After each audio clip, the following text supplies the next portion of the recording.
Solar Group mempersembahkan. Dulu, ini adalah sebuah mimpi. Mimpi tentang langit, tentang penerbangan bebas, tentang perjalanan keliling dunia. Dan kami mewujudkannya dengan sepenuh hati. Tapi apa yang dibutuhkan untuk mewujudkannya?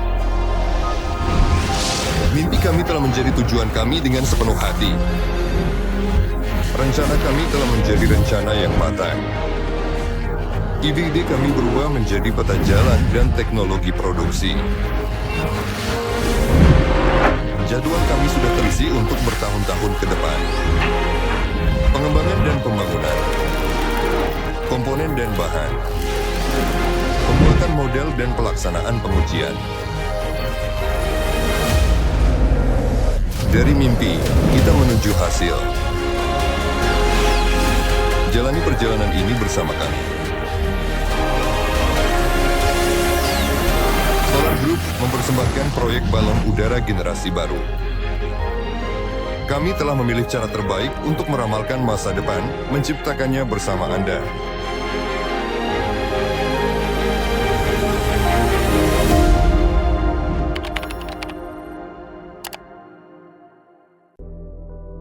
Teman-teman, halo semuanya. Kalian kembali di proyek Dirigible Generasi Baru. Kali ini kita punya episode baru, webinar bersama Fyodor.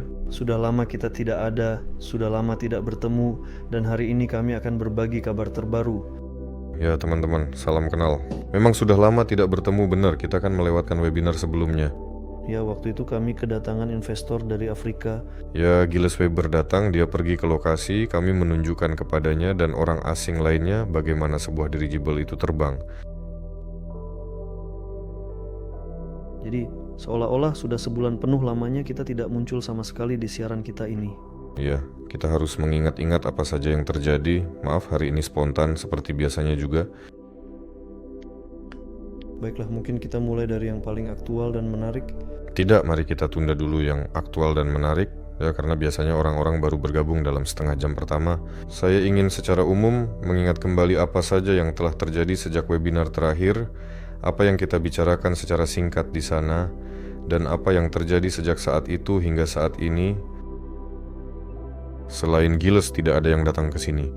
Kami rutin mengadakan kunjungan investor, kami melakukannya setiap hari Jumat. Sudah berapa kali? 4 atau 5 sepertinya. 4 atau 5 kali sudah terlaksana. Teman-teman, kami telah mengadakan pemutaran untuk para investor dan siapa saja yang berminat. Mungkin kalian pernah hadir di sana, jika belum, maka setelah jeda singkat kalian akan segera bisa hadir lagi di sana. Jadi kami membawa orang-orang secara berkelompok ke aerodrom, memperlihatkan bagaimana balon udara itu terbang, bagaimana ia bermanuver, dan menjawab semua pertanyaan. Ini juga sangat bermanfaat bagi kami. Itu juga tetap menjadi pengalaman menarik bagi banyak orang yang datang ke sana sebagai tamu. Ada momen-momen lucu, termasuk komentar-komentar para tamu berkata, "Wah, ini benar-benar nyata, besar sekali, meskipun mesinnya seperti mainan kecil." Sebenarnya memang begitu, kami sendiri ketika hampir setiap hari melihat penerbangannya, lama-lama jadi terbiasa. Tapi ketika ada orang baru ataupun sekelompok orang datang, atau ada yang datang bersama anak-anak, mereka melihat semuanya dengan mata yang segar. Tatapan penuh kekaguman yang mendalam itu tentu saja sangat memotivasi. Banyak orang yang mencatat fakta bahwa secara langsung balon itu tampak cukup aktif dan lincah bermanuver, sedangkan di video terlihat bisa dibilang kurang aktif. Ya, sangat mungkin. Terakhir kali saat angin kencang, dia benar-benar sangat lincah bermanuver. Bahkan saya sendiri terkejut. Dan sebenarnya keterampilan operator juga semua algoritma secara bertahap diasah, dan menjadi lebih baik. Dan misalnya Dimas sekarang ketika terbang dalam mode manual, dia sudah memahami dasar-dasar pengendalian yang dulu coba dijelaskan oleh para perancang kepadanya, bahwa dengan angin itu tidak perlu dilawan, justru harus dimanfaatkan. Ya, secara kasar seperti yang Dima bilang, kita berselancar mengikuti angin dan semuanya terlihat sangat dinamis sebenarnya. Selain itu, pada 7 Agustus kemarin, tepat 1 tahun, saya lupa kapan webinar terakhir kita. Sepertinya memang kita pernah mengadakan webinar yang kurang lebih membahas tentang 1 tahun yang telah berlalu, apa saja yang sudah terjadi. Oh, waktu itu saya memang sedang membuat rangkuman. Tepat sebelum tanggal 7 Agustus ada webinar berupa kuliah. Dan pada tanggal 7 itu memang sangat simbolis karena secara resmi untuk pertama kalinya kami mendatangkan para investor dan mitra, dan memang kami sengaja mengaitkannya dengan tanggal tersebut. Ya, memang begitu. Secara umum, kalau bicara soal uji coba Nova 01, tahap pertama uji coba telah selesai. Semua sistem berjalan dengan baik. Ini bisa kalian lihat di postingan terakhir jika sudah membaca. Kalau belum, saya bisa mengingatkan kembali. Secara keseluruhan, sistem kendali di pesawat kami sekarang sudah berfungsi tanpa gangguan. Semuanya berjalan dengan baik. Jumlah jam terbang pada semua sistem juga normal. Tidak ada yang mati, tidak ada yang overheat, dan tidak ada yang masuk ke mode perlindungan. Dirigible merespons dengan baik sesuai dengan semua perintah yang diberikan dari darat. Kami juga dapat menyalakan dan mematikannya dari jarak jauh saat kami berada di kantor, sementara dia berada di hanggar. Semua kamera video, semua data, semuanya dikemas dan dikirim ke server, semua paket itu terkirim tanpa kesalahan. Sistem kendali berfungsi dengan baik, algoritma yang kompleks, autopilot yang canggih, artinya pengendalian dalam mode otomatis. Semua sistem penting di pesawat sudah terhubung sepenuhnya dan beroperasi secara harmonis. Pilot jarak jauh dari kantor juga sudah diatur dengan baik, memastikan bahwa semua operasional berjalan lancar. Bisa dibilang ini adalah sebuah uji mekanis yang cukup kasar, atau apalah namanya, sebuah pengujian awal yang komprehensif. Misalnya, flugirasi yang sama juga dilakukan. Flugirasi di sekitar titik tambat yang terletak di bawah. Semua balon udara biasanya melakukan flugirasi dengan hidungnya, hampir di semua kasus. Flugirasi di sekitar titik tambat bawah lebih sulit karena muncul faktor tambahan. Jika kita menahan dari hidung, balon udara diarahkan, angin bertiup, dan dia dengan tenang berputar seperti baling-baling cuaca. Jika kita menahan dari bawah, angin bertiup dari samping, muncul momen pembengkokan, dan balon udara mencoba terbalik. Tuasnya lebih pendek. Di sini hanya saja muncul lengan tambahan yang tidak ada ketika titik pengikatmu berada di sumbu. Di sini letaknya di bawah. Secara umum, momen pembengkokan yang besar, kunci sangat terbebani sehingga kaki pendaratannya menjadi sangat lebar. Secara keseluruhan, skema prinsip dasar Nova 01 sekarang sudah diuji, kami telah memasangnya. Di video, entah kalian sudah lihat atau belum, menurut saya sebenarnya belum pernah ada video berkualitas yang benar-benar membahas sistem ini dan diunggah. Di sana dari tanah menonjol sekitar 25 cm, semacam batang setebal 3,5 cm dengan tonjolan di atasnya. Dan ada kunci, seperti garpu, dengan perangkat yang mengait pada batang tersebut.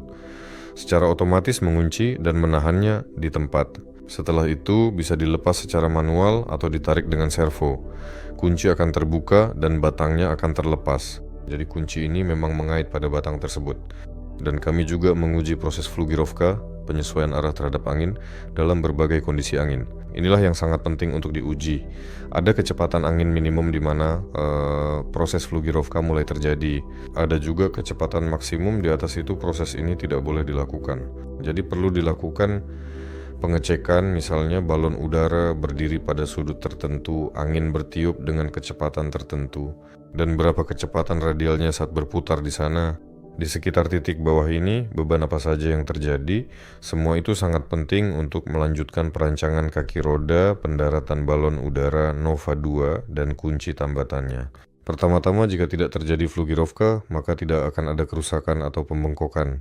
Semua pengikat, kaki roda pendaratan, dan sebagainya dibuat secara khusus. Bagaimana mengatakannya, disederhanakan dan dibuat lebih ringan.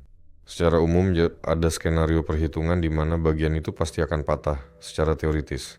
Dan jika beban melebihi yang telah dihitung, sebagian dari rangka penopang akan patah, misalnya paku kelingnya akan terlepas.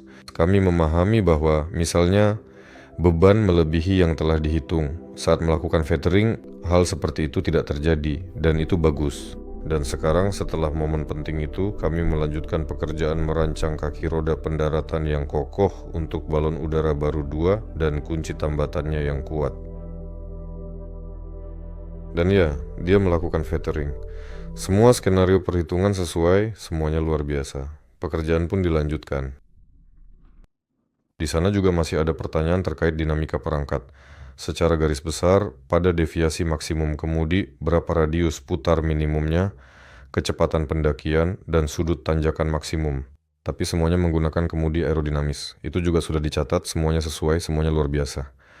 Nova 2 akan menjadi cepat, dinamis, ya, dan akan melakukan feathering di sekitar titik terendah.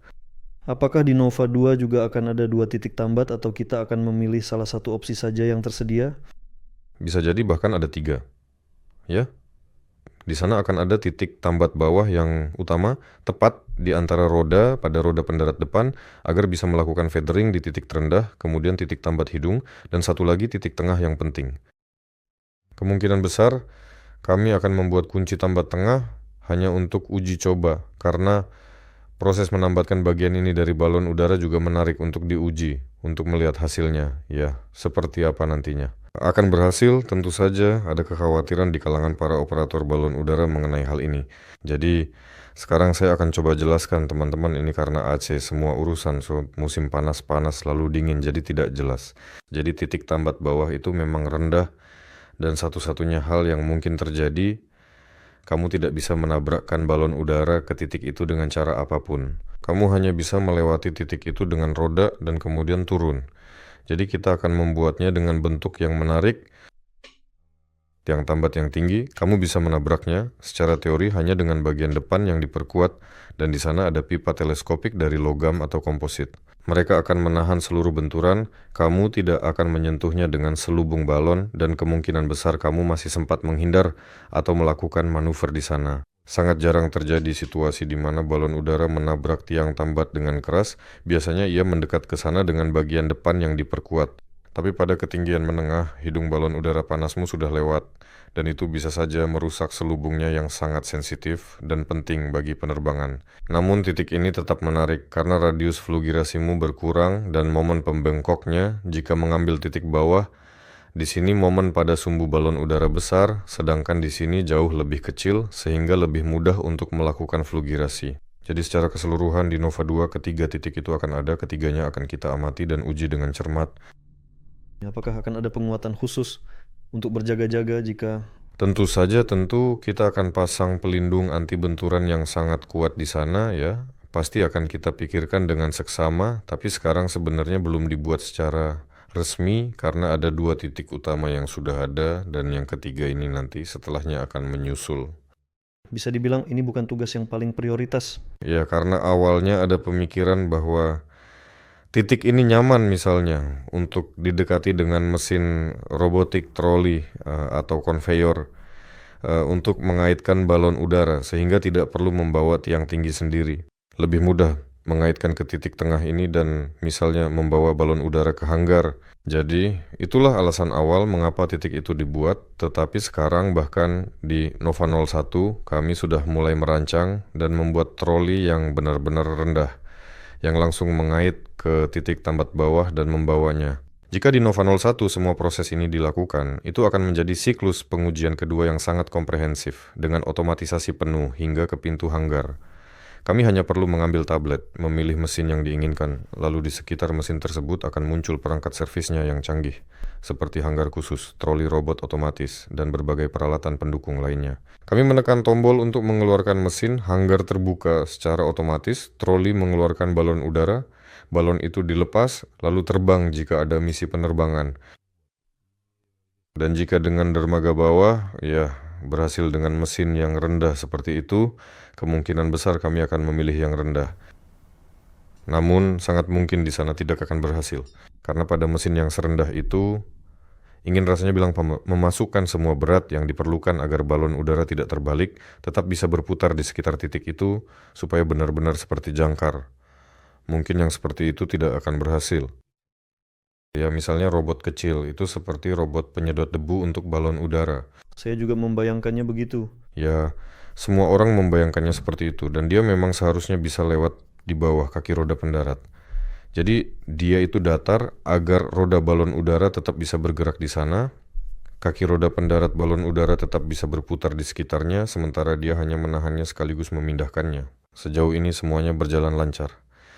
Tapi kalau nanti tidak berhasil, disitulah titik tengah akan muncul. Di Nova 01 ada dudukan untuk titik tengah, tapi sampai sekarang kami belum pernah menggunakannya. Di sana ada sambungan, jadi memang perlu dibuat rangka penyangga dan dipasang titik di situ. Apakah bisa bahwa untuk Nova 01 kita sudah menyelesaikan rangkaian uji coba yang direncanakan? Siklus pertama Akan ada siklus kedua yang lebih lanjut, lalu siklus ketiga yang merupakan tahap akhir. Siklus kedua ini sepenuhnya otomatis, dan siklus ketiga adalah penyelesaian produk secara menyeluruh ya, dalam ukuran spesifik ini. Apa bisakah kita lanjutkan?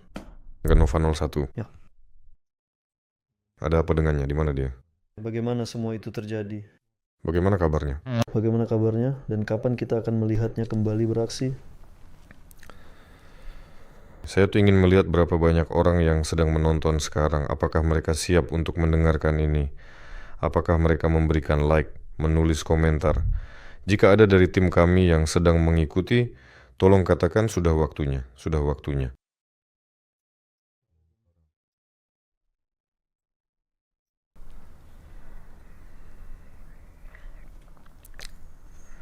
Bagaimana dengan Nova 01? Itu semua terjadi pada hari Sabtu ternyata. Apa yang terjadi? Ada uji terbang berikutnya, kami membawa mitra dan investor kami. Ya, program kami memang disusun sedemikian rupa sehingga ketika para tamu tiba di area bandara, mereka langsung masuk ke landasan. Dan balon udara sudah berada di udara, terbang. Begitulah yang terjadi. Ketika para tamu datang, balon udara itu sudah berada di udara, semuanya berjalan dengan baik. Kalau kita mundur 10 menit sebelumnya, sebelum para tamu masuk ke lapangan, petugas pengatur lalu lintas udara sudah memperingatkan kami bahwa ada hembusan angin hingga 12 meter per detik. Jadi tidak wajib untuk terbang. Seperti silakan putuskan sendiri. Kami hanya memberitahunya jika hembusan angin lebih dari 10 meter per detik, tolong informasikan kepada kami. Kami memang bisa melihat angin melalui kultun. Kami juga mengukurnya sendiri, tapi tetap saja kami keluar mengukur angin selama sekitar 1 menit, lalu tiba-tiba hembusan angin datang. Jadi memang benar dia memberitahu kami bahwa hembusan angin bisa mencapai 12 meter, jadi harus lebih hati-hati. Kami bilang baik-baik, balon udara kami keluarkan, kami naikkan ke atas dan dia terbang dengan tenang. Semuanya baik-baik saja, tidak ada hal buruk yang terjadi. Jadi bahkan saat hembusan angin mencapai 12 meter per detik itu memang terjadi. Tentu saja jika angin bertiup dari belakang, kecepatannya bertambah. Jika dari samping, balon bergeser. Jika dari depan, kecepatannya sangat berkurang, tapi setelah itu tetap bisa terbang dengan tenang. Secara keseluruhan, stabilisasi dan kemampuan manuver seluruh perangkat ini sangat baik. Ini bukan pertama kalinya kami terbang angin kencang. Kami pernah terbang dalam angin 10 meter detik dan sekarang 12. Secara keseluruhan semuanya berjalan dengan baik. Keadaan menjadi tidak normal ketika balon udara berlabuh atau mendarat di landasan tempat ia lepas landas, dan landasan tempat ia lepas landas berada di dekat hanggar. Jadi sebaiknya jangan sangat di dekat hanggar. Saat angin kencang, Ya, saat angin kencang, balon itu harus diturunkan lebih awal sebelum sampai ke hanggar dan sebaiknya jangan terlalu dekat dengan hanggar. Sebenarnya kami sudah tahu hal ini. Ini adalah aturan suci bagi para operator balon udara, bahwa balon harus secepat mungkin dijauhkan dari hanggar ketika Anda mengeluarkannya dari hanggar, dan sebaiknya mendarat sejauh mungkin dari hanggar dan dengan hati-hati, lurus, dan dengan penuh keyakinan. Yaitu setelah balon udara diamankan, baru masukkan kembali ke dalam hanggar. Tapi seperti kata pepatah, sebelum merasakan sendiri kita tidak akan tahu apa itu rasa sakit. Dan balon udara itu tepat saat mendekati hanggar, tertangkap oleh pusaran angin itu, rotor, begitu mereka menyebutnya, menariknya ke arah hanggar, lalu sedikit membentur hanggar, kemudian ke tanah. Pada saat itu, balon udara tersebut sudah hampir sepenuhnya tidak bisa dikendalikan. Hal itu mungkin tidak akan terjadi jika balon udara tersebut berada dalam mode kendali otomatis sepenuhnya. Sistem otomatisasi pasti sudah tahu apa yang harus dilakukan.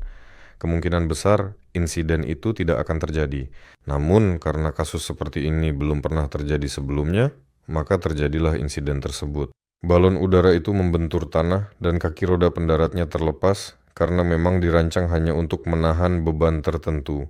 Beban tersebut melebihi batas, dan pada kaki roda itu juga terpasang muatan yang justru menambah beban berlebih pada balon udara. Ya, pada saat kaki roda itu terlepas, sebenarnya ia sudah menyerap benturan, karena memang dirancang seperti per daun. Kemudian balon udara itu membentur dengan struktur utama gondola, sehingga pipa duralumin yang menempel pada selubung pecah, dan ujung tajam pipa itu memotong balonet, sehingga balonet itu terbelah sangat rapi tepat di sepanjang jahitannya. tepat mengenai balonet, Ya, tepat mengenai balonet. volume gas tetap tidak tersentuh. Ini adalah volume udaranya, ya. Udaranya sudah keluar sepenuhnya. Kapal udara itu kehilangan bentuknya karena Sasisnya terlepas, karena muatannya sudah tidak ada lagi, jadi lebih ringan dan naik ke atas. Wow. dan dia melakukannya cukup tiba-tiba. Ya, dia menstabilkan diri seperti yang mereka bilang, seimbang di ketinggian sekitar 300 meter. Karena anginnya kencang, tentu saja dia terbawa angin. Keluar dari area bandara. Kami tentu saja tidak panik, tapi sebenarnya sudah ada firasat bahwa hari ini akan terjadi sesuatu dengannya. Karena ketika kami diberitahu bahwa anginnya kencang, kami berpikir ya sudah, tetap terbang saja, dan sudah jelas bahwa ya sudah, toh nanti kami juga harus membongkarnya, dan seolah-olah sudah bisa ditebak, hanya saja tetap terasa tiba-tiba menarik dan indah. Memang sudah jelas akan terjadi sesuatu dengannya, tapi ketika itu benar-benar terjadi, rasanya sedikit berbeda, namun secara keseluruhan tidak ada hal buruk yang terjadi. Jadi apa yang terjadi? Dia naik, lalu kami mulai melepaskan gas darinya. Gasnya keluar dan balon udara itu pun mendarat. Yang mengejutkan, para tamu tidak panik sama sekali, tidak berteriak, tidak kecewa, malah bersiap untuk ekspedisi. Mereka bilang, ayo kita cari dia sekarang. Jadi kami pun naik mobil dan segera berangkat. Menurutku kamu memang layak mendapat pujian khusus untuk hal ini, karena sejujurnya aku terkejut dengan ketenanganmu. Bahkan sempat terpikir semua ini sudah direncanakan karena kamu benar-benar tenang. Saat aku melihat kejadian, aku kaget, tapi Fyodor tetap melanjutkan tur, seolah-olah semuanya sudah direncanakan. Itu benar-benar luar biasa. Dengar, kalau melihat gambaran besarnya, tentu saja semua ini memang sudah direncanakan. Kami membangun Nova 01 memang untuk itu, agar bisa mengalami segala kemungkinan situasi di dalamnya. Dan kalau memang harus menjatuhkan sebuah balon udara, sebaiknya yang kecil dulu. Sudah jelas bahkan dengan yang besar pun pasti akan ada kecelakaan. Tidak ada mobil yang tidak pernah mengalami kecelakaan. Begitu juga dengan pesawat, begitu juga dengan helikopter, ya. Semua teknologi pada dasarnya memang rawan kecelakaan. Ya, pertanyaannya hanya soal seberapa besar biaya dari kecelakaan itu dan risiko di setiap tahapnya. Itulah mengapa kami membuat yang kecil dulu. Dan biarlah dia jatuh lagi, jatuh lagi. Jika hal itu memberi kami pengalaman dan pembelajaran yang pada akhirnya akan mengurangi kecelakaan pada perangkat yang lebih besar, biarlah itu terjadi setiap minggu sekalipun. Saya sangat mendukung. Itulah alasan Nova 01 dibuat. Di dalamnya kesalahan jauh lebih kecil. Ya, ini sama saja. Kami juga pernah mengalaminya. Memang selalu begitu. Kamu bisa bilang berulang kali kepada seseorang, dia akan mendengar, akan mengerti, tapi sampai dia sendiri menyentuhnya dan merasakan bahwa itu panas, dia tidak akan benar-benar paham. Ya, dan operatornya sangat paham. Maksudnya dia tahu bahwa mendekati hanggar saat ada angin itu tidak boleh, tapi sebelumnya dia sudah ribuan kali terbang dan mendekat dan mendarat juga. Ya, memang waktu itu tidak ada angin, tapi itu sudah turunan dari turunan masalahnya. Nah, tapi kali ini, atau lebih tepatnya setelah kejadian itu, bahkan saat tidak ada angin pun dia tidak akan mendekat ke hanggar itu, saya sudah yakin. Ya, dan algoritmanya juga akan diperbaiki, supaya nanti mendaratnya agak lebih jauh. Dima, tentu saja, mengalami shock yang cukup berat. Ya, saya bisa membayangkan itu adalah kapal udara pertama, kerusakan pertama. Pasti dia merasa sangat bertanggung jawab dan bersalah atas kejadian itu. Jadi, kapal udara itu akhirnya berhasil didaratkan di sebuah tempat yang sangat aman. Bahkan terlalu aman sampai-sampai kami baru bisa mencapainya keesokan paginya. Kami sebenarnya sudah tahu persis di mana letaknya. Kami bisa melihatnya dengan sangat jelas dari kejauhan. Tapi karena di sana itu adalah hutan lebat yang benar-benar tidak bisa dilewati, ada rawa-rawa yang luas dan segala macam rintangan alam lainnya. Jauh sekali dari segalanya, bahkan dari jalan raya pun tidak ada akses yang mudah. Tapi tidak apa-apa, keesokan paginya kami ke sana, membuat jalur kecil, membongkarnya dengan hati-hati, membawanya keluar dari sana, dan tidak ada yang rusak sama sekali. Semua komputer, baterai, mesin, pengontrol, pokoknya semuanya. Ya, memang gondola itu sendiri mengalami kerusakan, maksudnya adalah rangka utamanya, bagian struktural yang penting, karena itu dipaku keling dengan kuat, tapi itu hanyalah hal sepele yang bisa diatasi. Cangkangnya tentu saja robek dan hancur.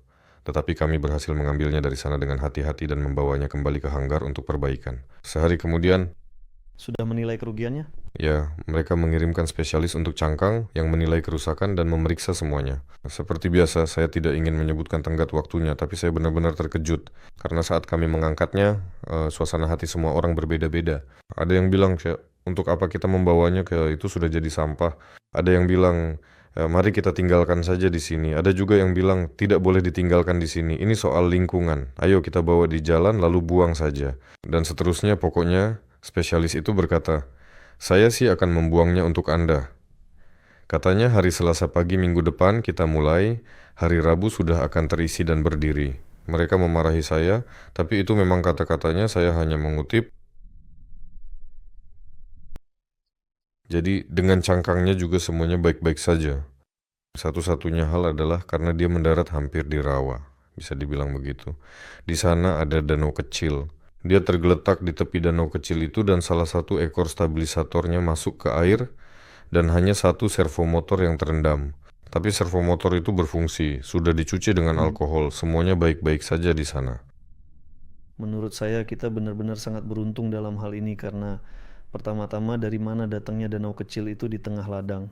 Dan balon udara itu benar-benar mendarat tepat di sebelahnya, hanya 1 meter dari danau itu. Kalau dia jatuh ke sana tentu akan jauh lebih tidak menyenangkan. Tapi faktanya dia benar-benar utuh. Dan lagi, omong-omong, yang sangat menarik adalah kami membongkar seluruh balon udara besar itu dan mengemasnya ke dalam satu Land Cruiser saja dan masih muat 5 orang di dalamnya. Ya, kecil memang. Balon udaranya kecil ya.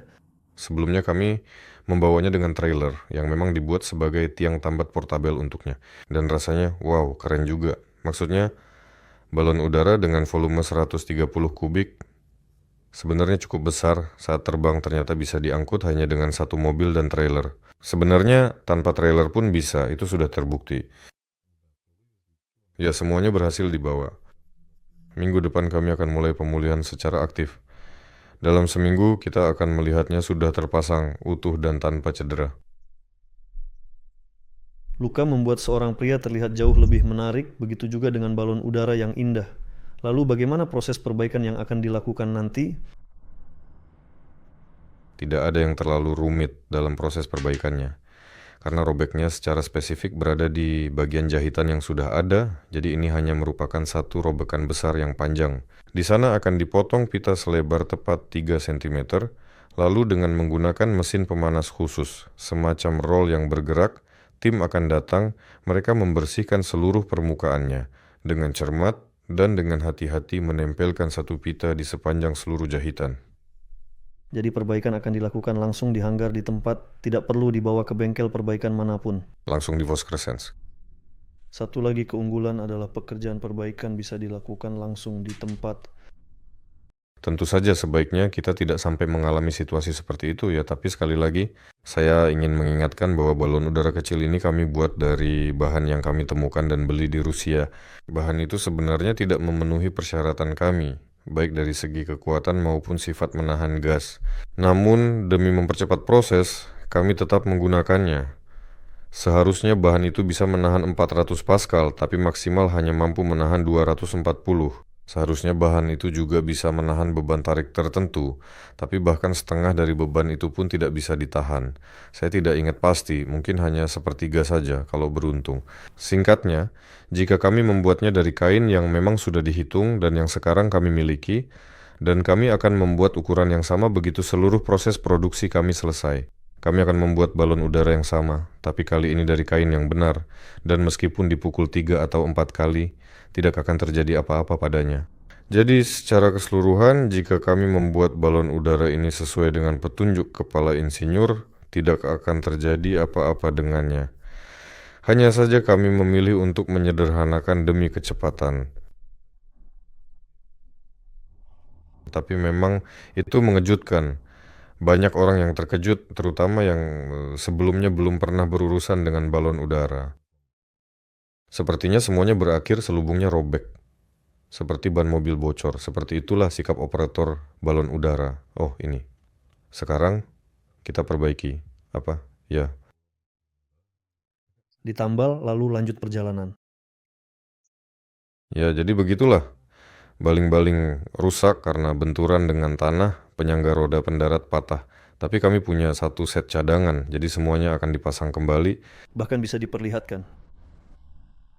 Untuk apa? Jadi Nova 01 masih hidup dan sehat saja lagi. Akan segera kembali. Ya, akan segera kembali beroperasi. Kita memang punya baling-baling cadangan kan? Ya, semuanya ada. Kami membawa semua perlengkapan dalam 2 atau 3 set. Dan balon udara yang berikutnya sedang dipersiapkan sekarang, kapasitas 190 meter kubik, itu akan selesai dengan cepat karena 90% perlengkapannya sudah siap. Karena di bawah Nova 01, mereka mengambil sebagian di 2, sebagian di 3 cadangan yang berbeda. Ngomong-ngomong, sebentar lagi akan siap sepenuhnya. Kami baru saja diberi kabar hari ini bahwa besok kami benar-benar bisa pergi dan melihat cangkangnya yang sudah jadi dan lengkap, yang tentunya sangat kami nantikan. Cangkang yang sedang dipersiapkan untuk aerolet? Ya, cangkang yang sedang dipersiapkan untuk aerolet, ya.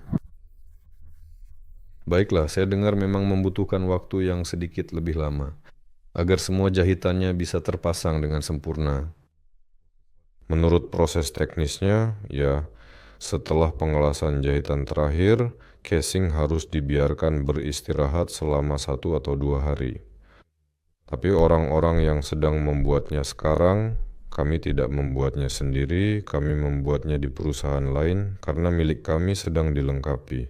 Ngomong-ngomong, ada kabar baik, mesin-mesin utama, peralatan pengelasan sudah mulai dikirim ke tempat kami. Nah, peralatan itulah yang akan digunakan untuk membuat casing negara Nova 2, Nova 8, dan jika memang ada varian antara, maka juga akan digunakan untuk varian antara tersebut. Dan ini kami buat di perusahaan lain, di mana terdapat mesin-mesin serupa, dan mesin-mesin itu cocok untuk membuat casing kecil, misalnya 130-200 kubik, tapi untuk yang lebih besar tidak memungkinkan. Bahkan casing ini, ketika teman-teman menyiapkannya sekarang, dibuat di pabrik tekstil, di mana mereka memproduksi berbagai bentuk tiup, sampai ke perosotan udara misalnya. Dan mereka memang ahli dalam mengelas casing berbagai jenis kain, material, dan sebagainya. Tentu saja mereka tidak terbiasa mengelas balon udara, jadi para insinyur dan ahli casing kami membantu mereka.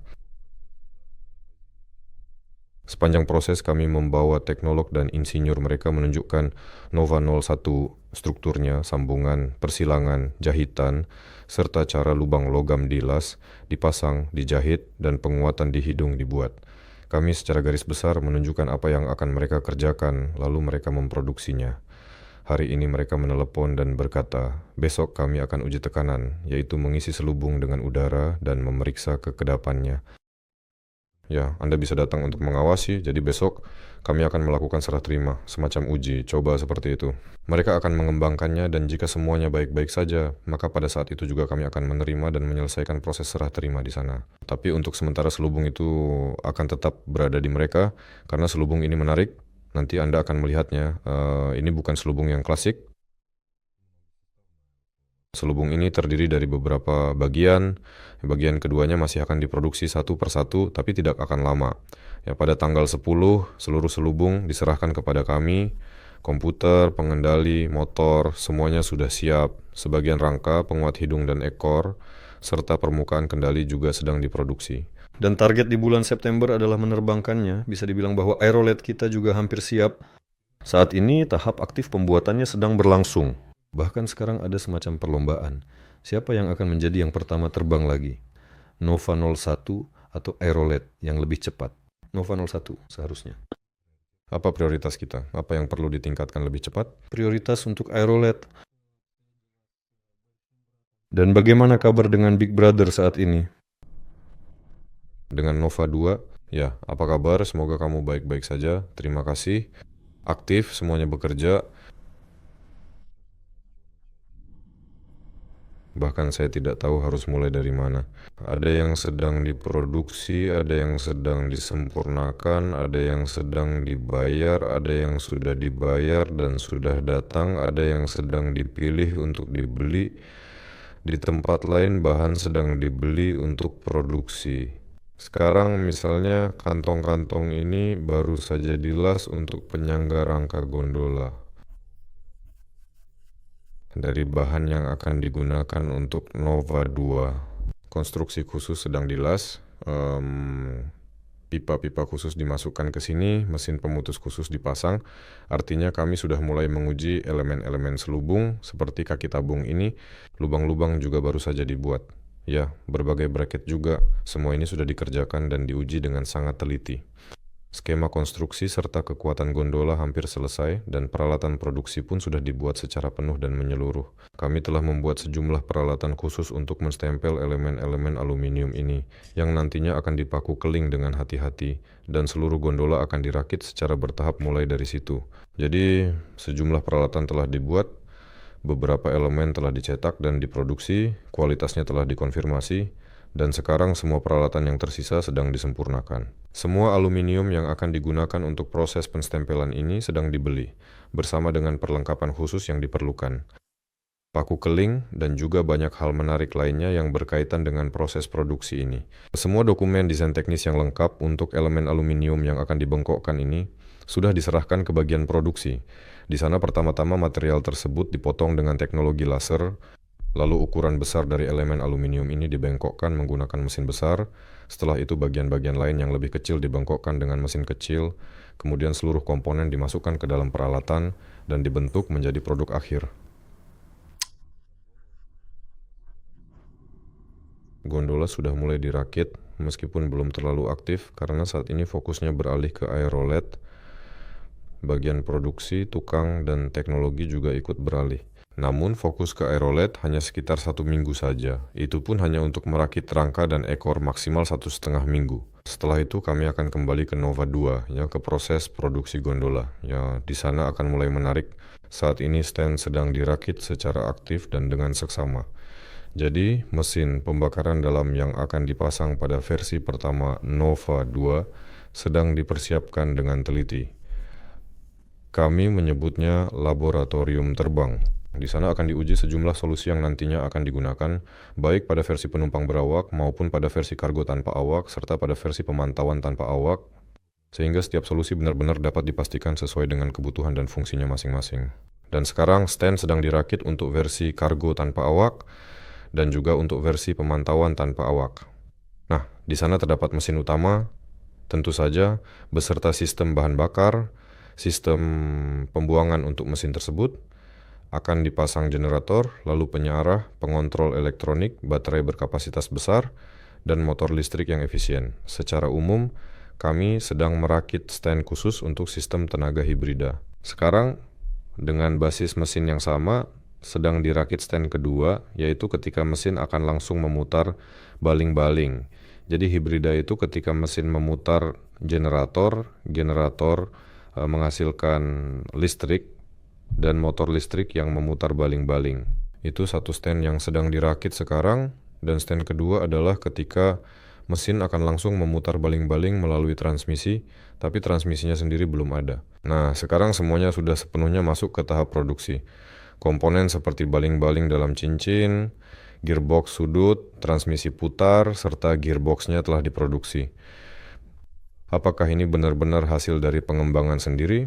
Ya, semuanya benar-benar kami kembangkan sendiri, dan sekarang di 2 titik, yang satu sepenuhnya milik kami, dan yang satu lagi sebagian, setengahnya milik kami, bisa dibilang begitu, memang seperti itu. Di 2 tempat, kami memulai proses pembuatan cincin. Pertama, karena kami membutuhkan 2 set, proses pembuatannya menjadi lama. Kedua, untuk sekadar memeriksa di mana kualitasnya. Ada sedikit persaingan, jadi harus lebih cepat. Awalnya, waktu pembuatan satu cincin bisa sampai setengah tahun. Sekarang semuanya sudah dipersingkat menjadi beberapa bulan saja. Jadi jika dalam beberapa bulan kita bisa mendapatkan 2 set sekaligus, satu tim pun tidak akan bisa memberikan itu kepada kita. Jadi kami sedikit melakukan diversifikasi. Cincin-cincin sudah mulai diproduksi, tunggu sebentar lagi dan akan ada banyak konten dari proses produksinya. Dan bagaimana kita akan merakit gondola, melakukan aktivitas di luar wahana, Eva, membuat baling-baling, membuat gearbox di sana, dan semua mekanika ini, dan bagaimana kami membuat selubungnya.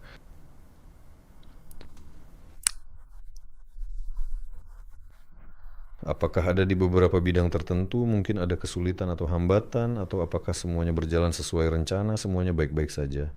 Mungkin ada keterlambatan pengiriman atau hal semacam itu, tidak ada masalah sama sekali. Tidak ada. Satu-satunya kendala atau keterlambatan yang kami alami adalah kurangnya tenaga kerja secara umum, khususnya insinyur desain yang bisa berpikir cepat dan merespons dengan sigap. di tempat kami. Bahkan tidak ada satupun insinyur desain yang hanya menangani satu unit atau mekanisme saja dan bisa mengembangkannya dengan tenang. Dia mengerjakan beberapa hal sekaligus dan juga harus teralihkan ke hal-hal kecil, seperti misalnya pemulihan aerolet atau di NOAF 01 harus mendesain ulang gondola. Jadi terpaksa harus teralihkan. Tentu saja ya, dan untuk Nova 8 juga pekerjaannya terus berjalan. Andai saja timnya atau mungkin kelompok kerjanya sedikit lebih besar, pasti tidak akan ada kendala sama sekali dalam prosesnya. Apakah ada rencana untuk memperluas tim itu sendiri? Tentu saja itu sudah direncanakan. Secara keseluruhan kami memang sudah merencanakannya untuk akhir tahun ini. Dari volume pekerjaan yang ada, sudah sangat jelas bahwa tim Aeronova seharusnya memiliki jumlah anggota sebanyak sekitar 100 orang. Saat ini kami baru berhasil mencapai 60 orang saja, dan untuk sementara waktu belum menambah lagi.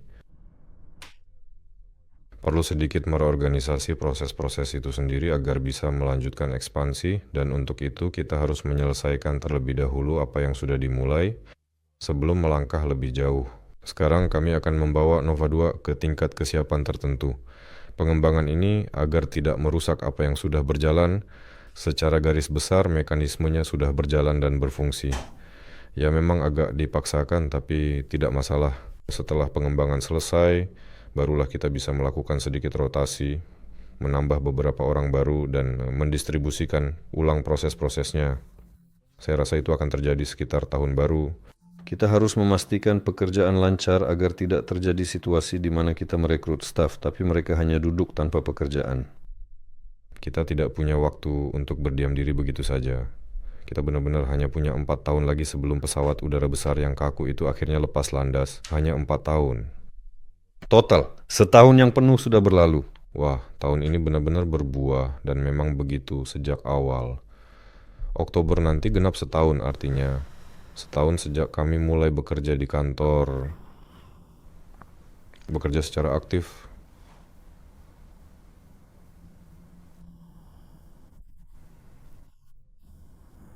Saat ini begitulah adanya. Ya sure, oke. Dari berita yang sama pentingnya dan juga sangat menarik. Saya melihat di media sosial Aeronova bahwa Anda sedang berbicara di suatu tempat dengan laporan di sebuah konferensi, atau bukan Anda yang sedang berbicara? Moskow 2030. Acara macam apa ini? Untuk apa mereka datang ke sana? Kamu misalnya bawa apa ya? Mereka yang tinggal di Moskow mengerti betul acara macam apa Moskow 2030 itu. Saya sendiri tinggal di Moskow, omong-omong, tapi sebenarnya saya sendiri juga belum sepenuhnya paham mengenai hal ini. Sejauh yang saya pahami, ini adalah tentang semua bidang di mana Moskow berencana untuk berkembang dan maju. Ini mencakup industri, desain, pengembangan, serta budaya. Ada banyak sekali titik-titik penting yang terlibat. Ini adalah proyek besar yang disebutkan secara khusus oleh Wali Kota Moskow.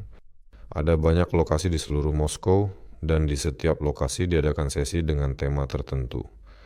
Di sana berkumpul perwakilan dari dunia bisnis maupun pemerintah.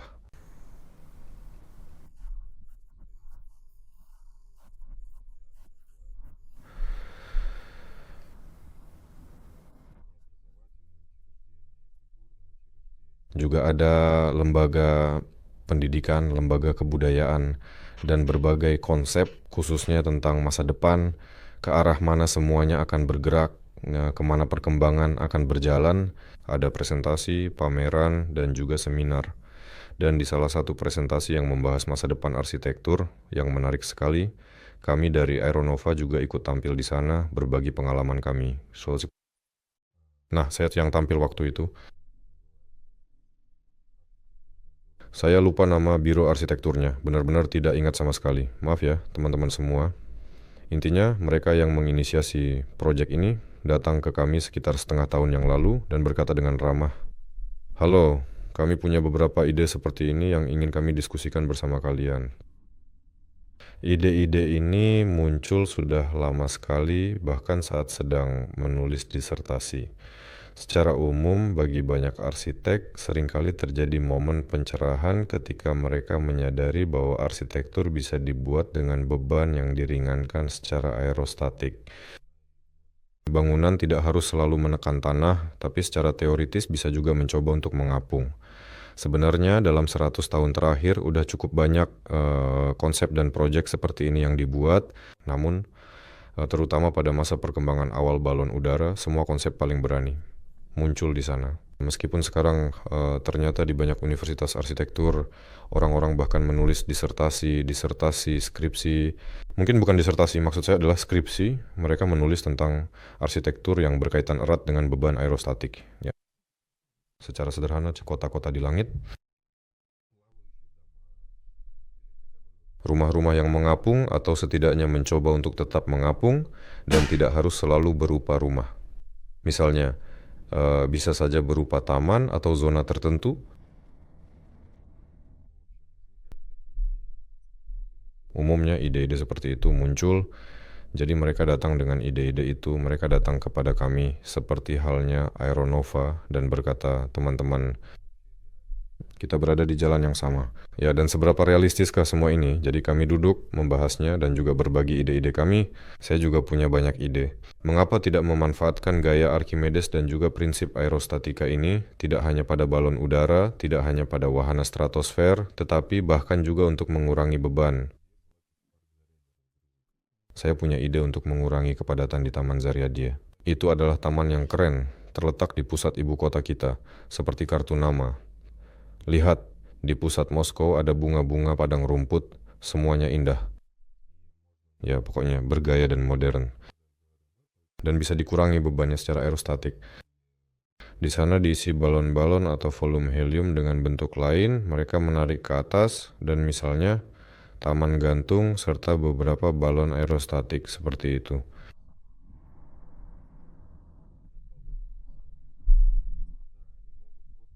Saling terhubung satu sama lain. Ya, mereka bisa saja membuat taman di tingkat kedua, dan Anda bisa berpindah seperti di kereta gantung atau di sesuatu yang lebih serius, tergantung pada ukuran benda-benda ini. Jadi tidak harus membangun konstruksi logam, bisa membuat konstruksi ringan yang berusaha mengangkat dirinya sendiri. Secara umum, kami semua sepakat bahwa arsitektur aerostatik itu sangat menarik, itu benar-benar keren, dan Biro Arsitektur ini akhirnya mendaftar ke Moskow 2030 setelah percakapan panjang kami. Ya, maksudnya ya teman-teman kami bersama kalian semua. Dan itu memang benar-benar terjadi ya. Ya, ternyata kami mendaftar bersama mereka. Setelah itu saya kemudian dikoreksi. Inilah Moskow 2030, arsitektur masa depan. Di sesi seperti itu kami duduk dan melaporkan tentang hal-hal seperti sangat mungkin di Moskow masa depan akan ada restoran terapung, taman di tingkat kedua, dan masih banyak lagi hal menarik lainnya.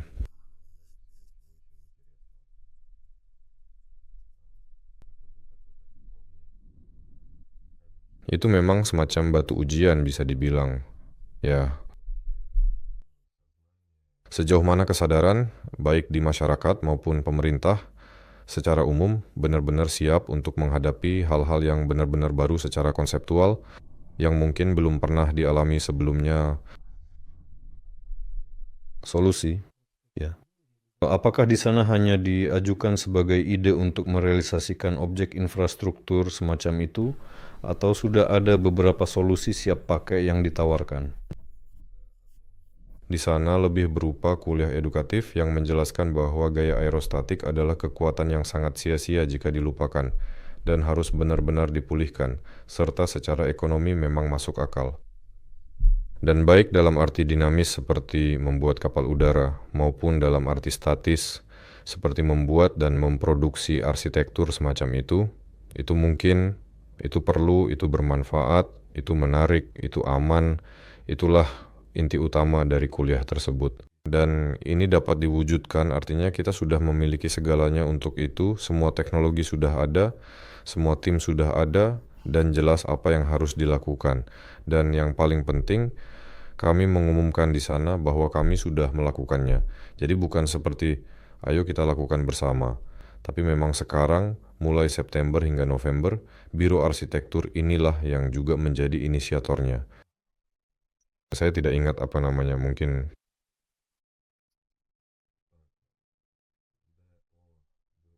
Ya, Doburo. Lalu apa nama kompetisi ini kok kota terbuka? No, kota terbuka, itu apa maksudnya? Kompetisi arsitektur secara umum di mana ya memang ada ide seperti itu, yaitu untuk kota terbuka ini mengadakan kompetisi arsitektur dengan membuat kategori terpisah untuk arsitektur yang menggunakan prinsip aerostatik dan melihat bagaimana respons para arsitek. Baik arsitek ternama maupun mahasiswa yang sedang belajar di Universitas Arsitektur mengenai apakah akan ada pengajuan proposal dan jika ada, maka bisa ikut serta dalam seluruh rangkaian kota terbuka dan melaksanakan semua itu. Dari pihak Aeronova, kami akan memberikan pengetahuan ahli kepada para arsitek, khususnya tentang aerostatika, material apa yang digunakan saat ini, hukum-hukum yang berlaku, dan lain-lain semuanya terkait fisika. Bagaimana semua ini bekerja, dari apa semuanya dibangun, agar mereka memahami skala dan volumenya. Singkatnya, secara keahlian dari sudut pandang aerostatika, mereka akan mengintegrasikan semua hal tersebut. Jadi kami sudah sepakat tentang hal itu.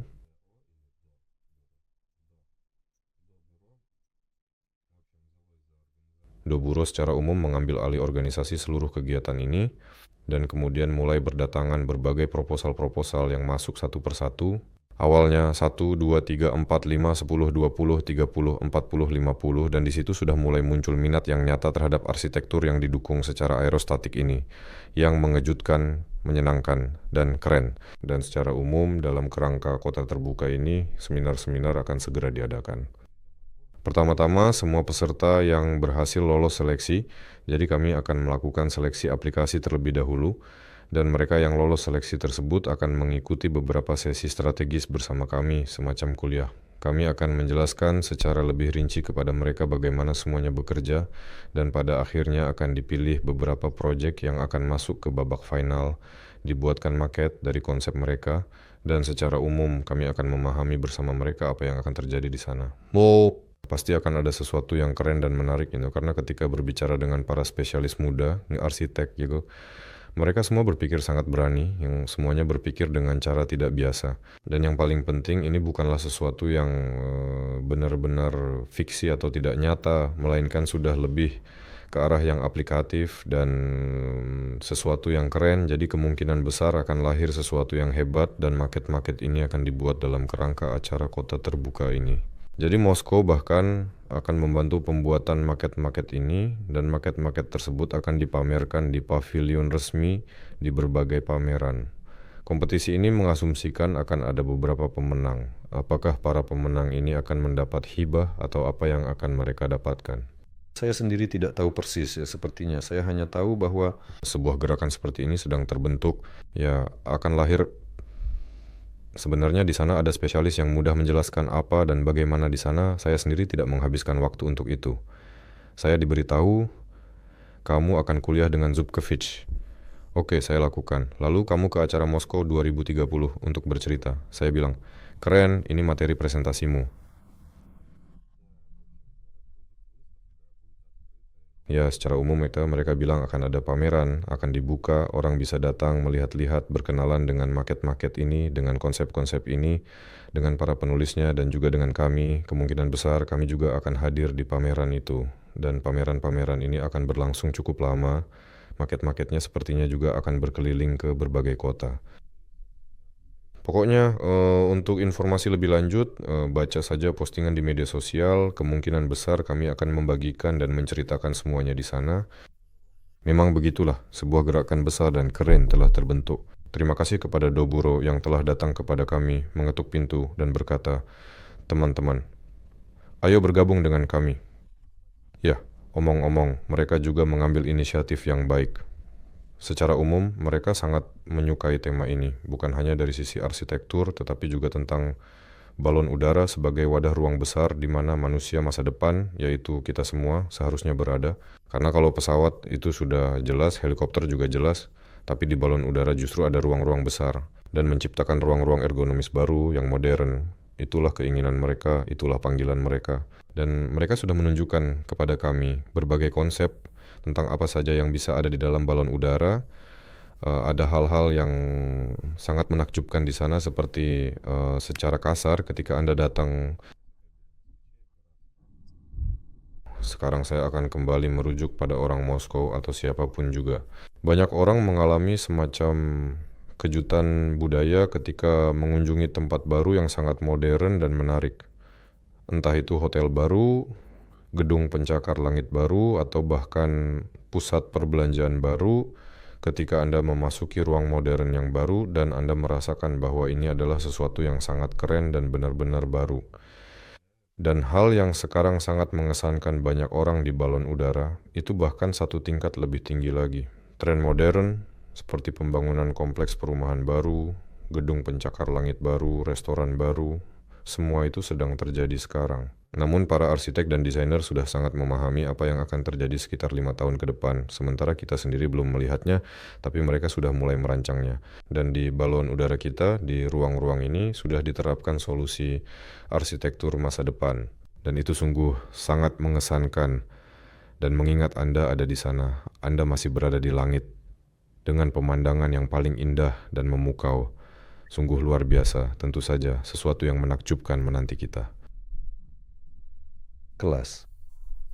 Bagaimana kabar acara kita yang sama pentingnya, yang juga sedang kita persiapkan dengan penuh antusiasme? Ini dia, Dubai Air Show. Acara itu akan segera berlangsung pada bulan November dari tanggal 17 sampai 21. Apakah kita akan hadir di sana? Keputusannya sudah diambil. Ya, kami tentu saja akan hadir di sana. Tim yang akan berangkat ke pameran ini atas nama Aeronova sudah terbentuk. Untuk pembangunan sudah diberikan kepada pengembang-pengembangnya lokal. Kami sudah memahami seperti apa stand kami juga paham pesan apa yang akan kami sampaikan di sana.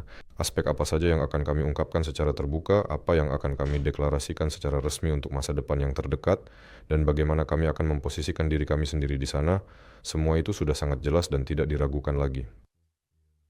Kami sangat berharap dan ingin tentu saja juga mengesankan dengan sebuah maket kapal udara modern yang besar. Saat ini ada dua konsep, sebenarnya kita mulai agak terlambat, karena secara umum pameran di Dubai ini sudah lama diketahui. Namun, karena proyek ini secara keseluruhan masih muda, dan semuanya terjadi dengan sangat cepat dan penuh gejolak, kami baru-baru ini mulai mempersiapkan pameran dan melakukan perencanaan secara detail. Dan ternyata dalam waktu sesingkat ini tidak ada yang mau membuat maket sama sekali. Tapi ini memang tenggat waktu yang tidak masuk akal, jadi akhirnya kami kerjakan sendiri. Kami berharap semuanya akan berhasil secara keseluruhan, bahkan tanpa efek wow dan hal-hal lainnya, kami akan memiliki banyak sekali materi. Kami akan mendeklarasikan semuanya, baik di televisi, di layar, maupun di materi cetak. Kami akan menunjukkan, menceritakan konsepnya, dan menjelaskannya. Jadi kita akan menancapkan tiang pertama di ranah media, di dunia penerbangan, tentang fakta bahwa kita benar-benar mulai menggarap masa depan dunia dirgantara.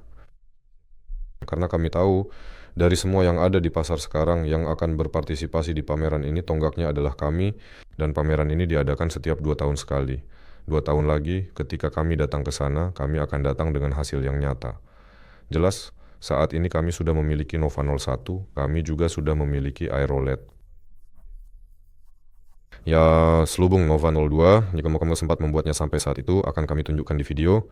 Jadi kami tidak hanya datang dan berkata bahwa kami adalah ahli dirgantara, tapi kami benar-benar ahli dirgantara. Namun, 2 tahun lagi ketika kami kembali ke pameran itu, kami akan kembali dengan perangkat yang lebih besar yang akan terbang di sana seperti pesawat, helikopter, dan jet tempur. Ini adalah pertunjukan dan kami juga akan terbang bersama Anda serta membuktikan bahwa kami terus bergerak maju, kami adalah yang modern. Ngomong-ngomong, kami sudah berkenalan dengan semua peserta yang hadir. Benarkah tidak ada balon udara dari dunia di sana?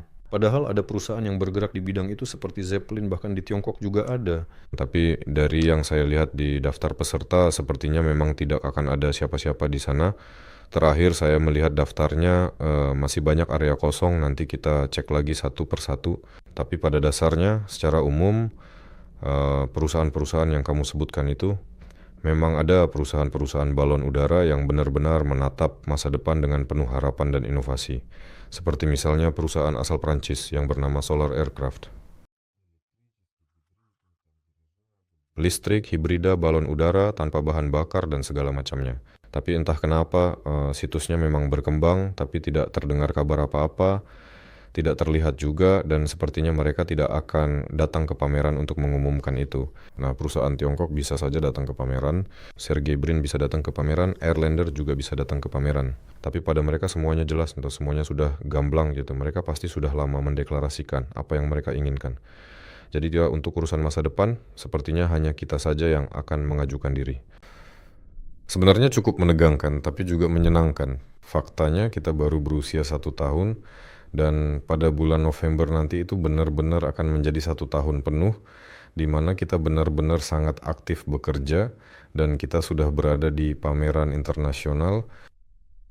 Dengan perangkat yang sudah berfungsi, meskipun masih berupa prototipe, bahkan ada 2. Ya, sebenarnya dalam rencana kami tentu saja ingin membawa balon udara ke sana agar bisa terbang di sana, misalnya Aerolet. Tapi sekarang ini, di zaman yang seperti sekarang ini, membawa sesuatu yang tak berawak dan bisa terbang keluar dari negara ini hampir seperti sulap atau sihir.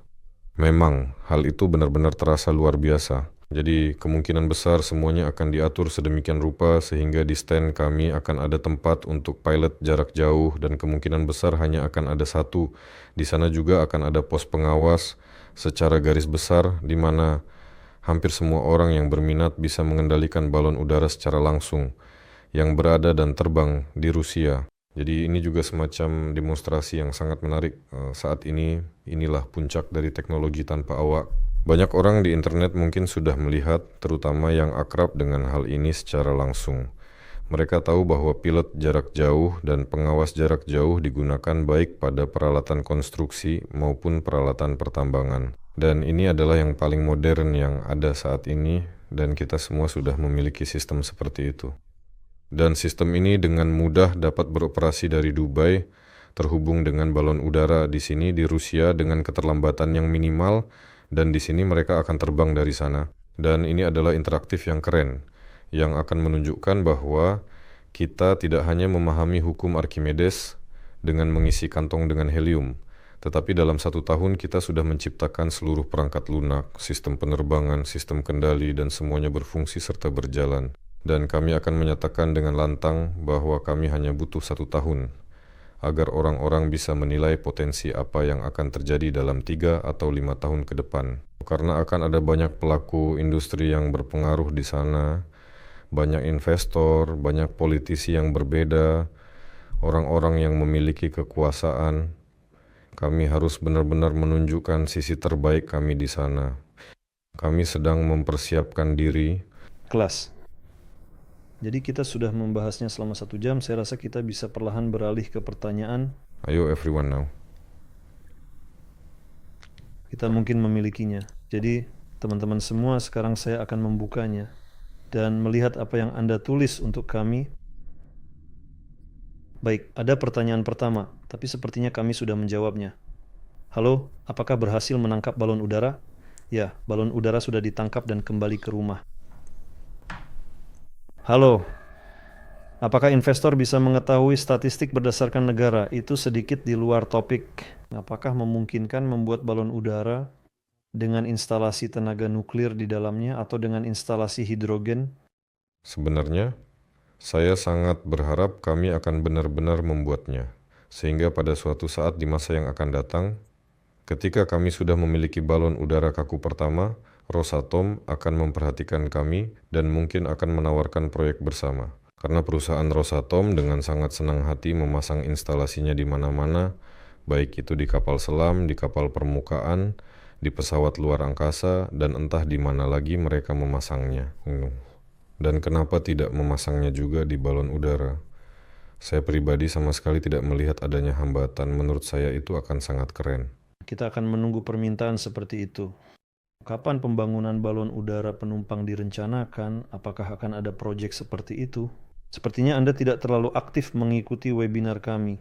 Ya, lihat, balon udara itu sebagai laboratorium terbang Nova 2 yang pada musim dingin nanti sudah akan terbang dalam mode tanpa awak. Setelah uji coba lepas landas dan lain-lain, yang pertama, versi keduanya akan langsung mulai diproduksi. Yang ini akan menjadi balon udara penumpang akan mendapatkan sertifikasi tunggal, dan tahun depan pada 2026 kita sudah bisa naik bersama. Jadi balon udara penumpang pertama akan segera hadir. Segera memang bahkan agak sulit dipercaya, sejujurnya jujur saja. Begitu juga dengan Elon Musk, tidak langsung berhasil pada percobaan pertama, orang belajar dari kesalahan. Selamat atas pelajaran pertama, terima kasih. Bisa diperbaiki dan terbang lagi. Itu adalah kata-kata dukungan. Ya, namun sebenarnya sejak percobaan pertama, secara umum, jika mereka yang terlibat dalam pengembangan dan juga produksi teknologi pasti sangat memahami bahwa untuk memproduksi misalnya kamera yang sama, mereka membuat bahkan bukan hanya puluhan melainkan ratusan, dan mereka rusak dan entah apa saja yang dilakukan terhadapnya. Jadi ini adalah proses yang sangat wajar dan alami dalam pembuatan teknologi. Tanpa menjatuhkan, merusak atau merusakkan sejumlah unit perangkat, tidak mungkin untuk mengatakan bahwa hasil akhirnya benar-benar sempurna. Prosedur sertifikasi tipe perangkat mengharuskan pembuatan beberapa unit di mana 2 diantaranya benar-benar dihancurkan. Untuk menghancurkannya, Ya, maksudnya memang sengaja dibuat untuk dihancurkan agar benar-benar dipahami dengan baik. kelemahan-kelemahannya apa yang perlu diperbaiki? Ada banyak sekali pengujian berbeda ya yang menyebabkan perangkat benar-benar hancur. Dan karena kita yang mengembangkannya, kita tidak membuat bagaimana ya? Kita tidak membelinya di toko untuk langsung digunakan, terbang atau melakukan sesuatu. Kita yang membuatnya. Jadi kita berhak menghancurkannya. Kadang terkontrol, kadang tidak, tapi itu semua proses alami. Baik, pertanyaan berikutnya. Bukankah sebaiknya kita sedikit menyaingi Tiongkok dan membuat pembangkit listrik ketinggian sendiri di balon udara? Soalnya mereka jadi terlalu percaya diri setelah parade itu. Tentu saja itu sangat patriotik, Nuk, dan sangat penuh semangat. Tapi mari kita ingat, Tiongkok adalah teman dan sekutu penting kita.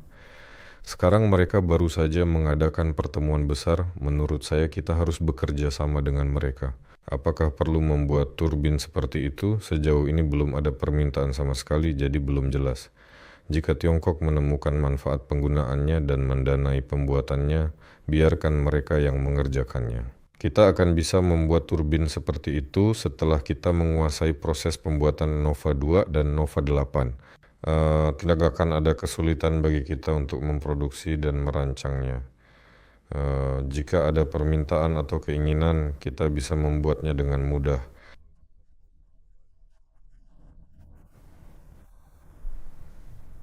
Saya ulangi lagi pertanyaannya. Apa tugas dari laboratorium ini?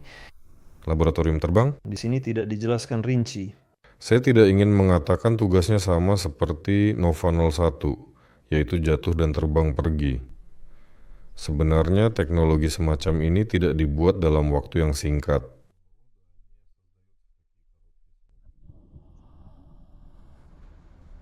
Ada sangat banyak sekali berbagai macam komponen, di mana setiap detail sekecil apapun harus benar-benar dipikirkan dan dipertimbangkan matang-matang, mungkin 2 atau 3 kali.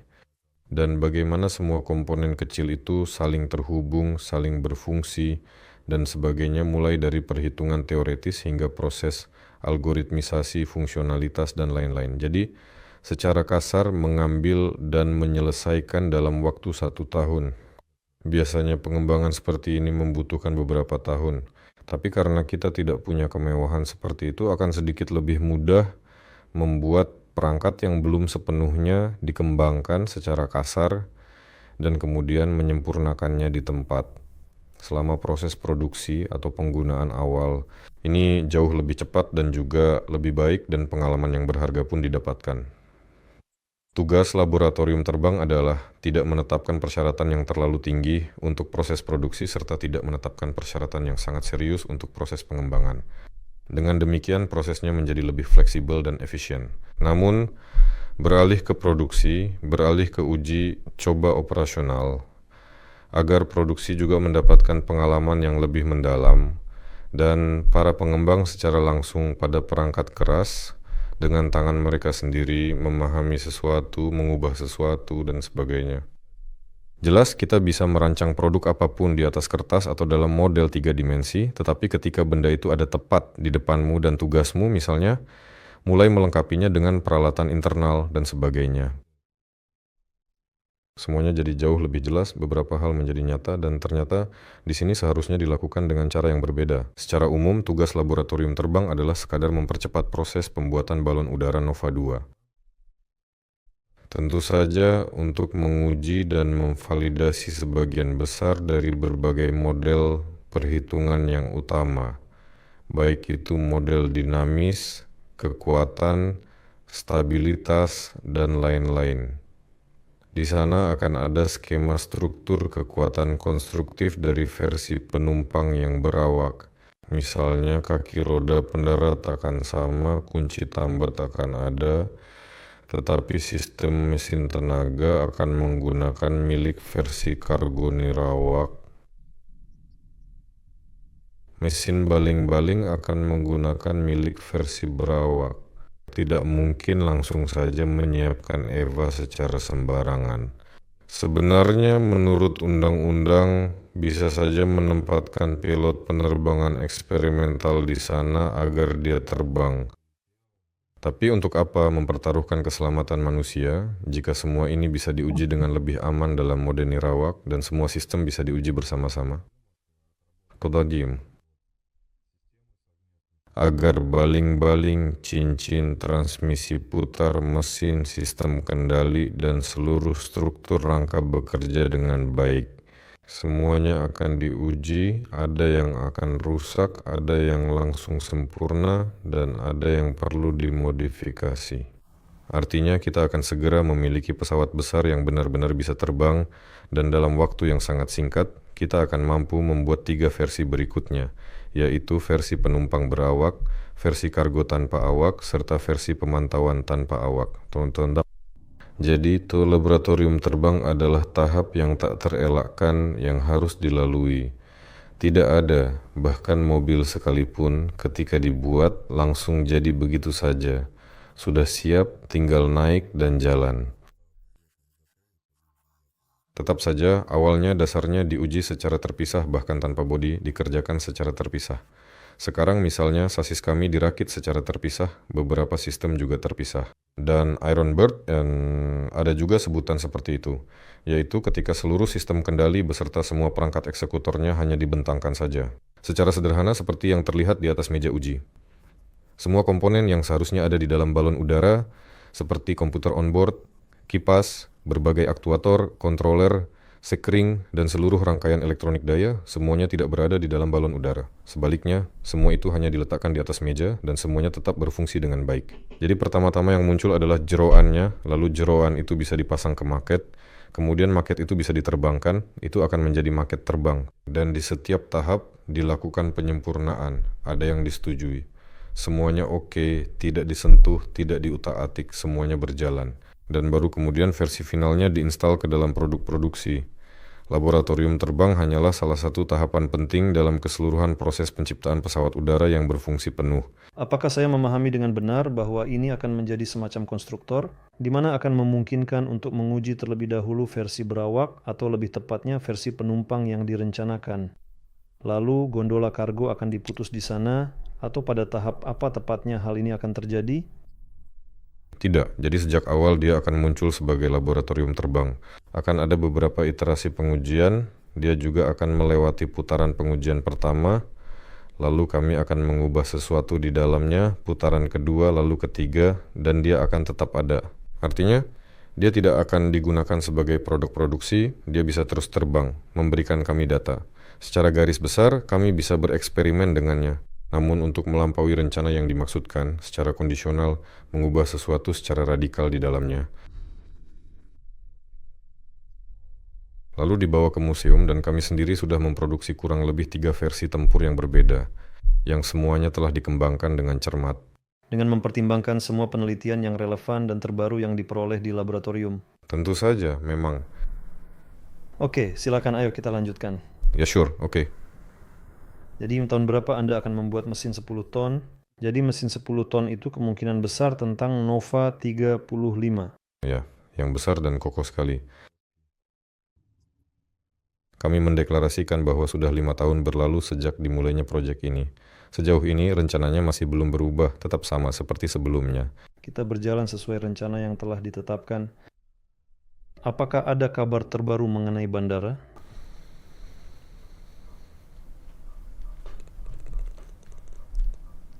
Semua sudah dipersiapkan dengan baik untuk bandara. Di sana memang banyak urusan administratif, operasional, perizinan, dan sebagainya. Kami juga harus berkenalan dengan administrasi daerah tempat bandara itu berada, dengan semua pihak yang nantinya akan berbagi langit. Kepada siapapun, kami harus melaporkan setiap kali ada lepas landas dan juga pendaratan. Semua pekerjaan ini sudah dilakukan dengan baik. Izin sudah didapat, semuanya sudah disetujui, semuanya keren dan mantap. Kami sepenuhnya siap untuk transaksi. Namun, transaksi itu sendiri belum dilakukan, padahal seharusnya hari ini. Ada beberapa kendala kecil dari pihak penjual, yang saat ini sedang mereka perbaiki dengan hati-hati agar semuanya benar-benar aman dan nyaman untuk kita semua. Hal tersebut pasti akan segera terjadi. Bagus sekali. Jadi, sepertinya berita atau lebih tepatnya pertanyaan sudah habis. Teman-teman, kalau masih ada pertanyaan, mari kita tunggu beberapa menit saja ya. Jika kalian sudah siap menulis, silakan mulai menulis sekarang. Kalau tidak, maka... Jadi saya lihat memang tidak ada pertanyaan teman-teman semua. Kalau begitu, mari kita selesaikan sampai di sini saja ya. Ada lagi yang ingin disampaikan?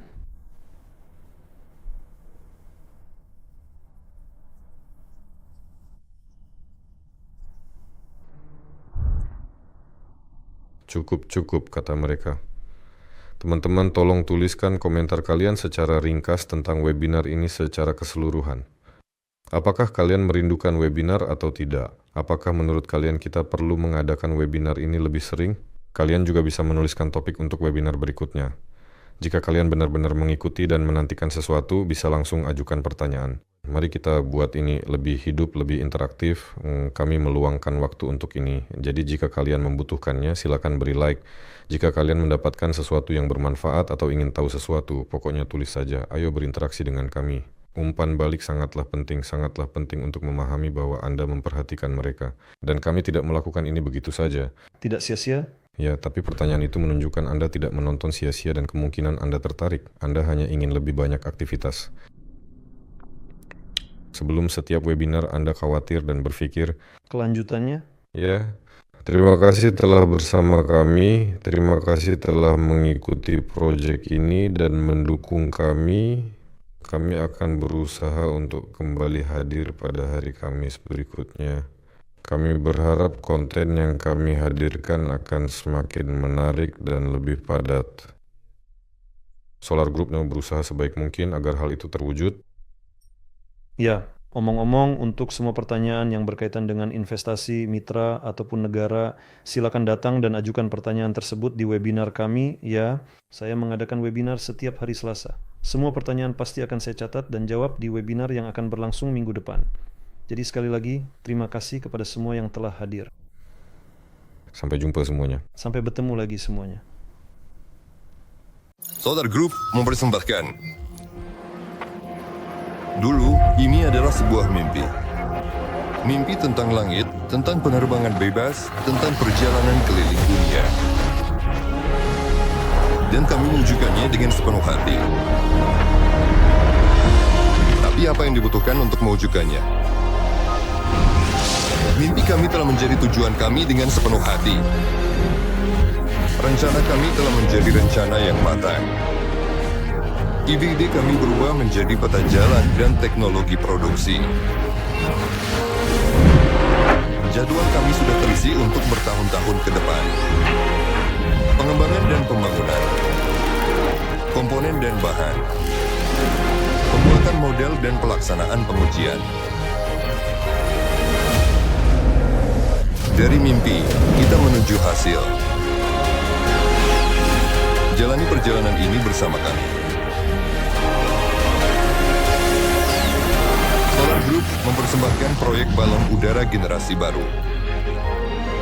Kami telah memilih cara terbaik untuk meramalkan masa depan, menciptakannya bersama Anda.